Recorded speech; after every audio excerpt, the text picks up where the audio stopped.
আসসালামু আলাইকুম ওয়া রাহমাতুল্লাহি ওয়া বারাকাতুহু। আল্লাহ সুবহানাহু তাবারক তাআলা বলেন, মানুষ ভাবে তুমি ঠিক আছো, কিন্তু তারা জানে না তোমার অন্তরে কত ঝড় বয়ে যাচ্ছে।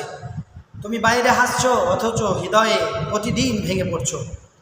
কিন্তু আমি তোমার প্রতিটি নীরব কান্না শুনি, তোমার প্রতিটি ব্যথা দেখি। তুমি কাউকে না বললেও আমি জানি তুমি কতটা ধৈর্য নিয়ে এই পথ পার হচ্ছ।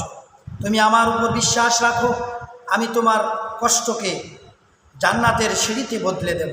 তোমার প্রতিটি অশ্রু আমি আনন্দে বদলে দেব, প্রতিটি আঘাত রহমতে ঢেকে দেব। আমি তোমার রব, আমি কখনো তোমাকে একা ছেড়ে যাব না। আল্লাহ তাবারক তাআলা আমাদের কত ভালোবাসেন।